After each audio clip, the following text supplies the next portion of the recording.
Les punaises de lit gagnent du terrain à Yaoundé. Les habitants qui pensaient pour certains que c'était une affaire du quartier Briqueterie dans le 2e arrondissement de la capitale pointent du doigt à tort ou à raison comme un fief de l'insalubrité et la promiscuité revoient leur position. Ces bestioles sans zèle se retrouvent dans certains quartiers insoupçonnés. Malgré la situation qui devient inquiétante, des citoyens continuent d'affirmer qu'ils n'ont pas connaissance de l'existence des punaises de lit à Yaoundé. Moi, je suis pas au courant déjà de ça. Si au cas où ça arrive dans mon quartier, je ne peux rien faire d'autre si je n'appelle pas le service d'hygiène. Moi, il y a ça depuis plus de 5 ans. Donc, quand tu poses quelque chose quelque part, dès qu'un ou deux entrent en bas, après quand tu reportes le seau, une semaine après, il y a ça en bas plein qui sont multipliés avec les bébés, les gros. Bon, j'ai pour l'habitude de prendre le balai pour les fouetter avec et puis je les tue.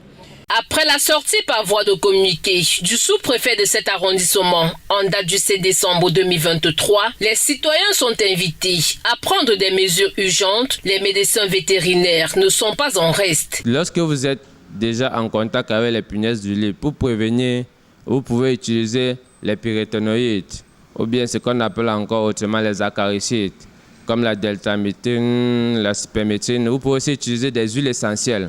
Parce que l'huile essentielle, ils ont des odeurs fortes qui repoussent les insectes.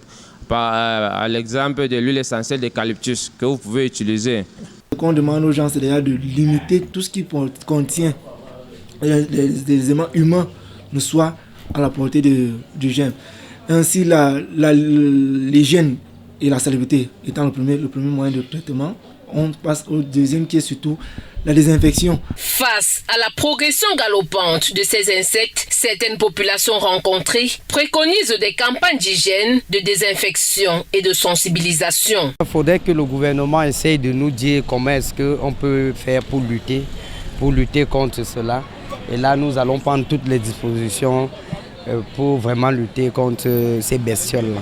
Plus mieux serait d'appeler le service d'hygiène pour voir si on peut aménager. Il faut juste éviter les habits de friperie, éviter les habits d'occasion, dont les matériels d'occasion. Si quelqu'un constate déjà qu'il a ça à la maison, il n'y a que le service d'hygiène pour désinfecter le lieu. De l'avis des professionnels de la santé, la transmission n'est pas contagieuse, mais par voie de dépôt d'objets.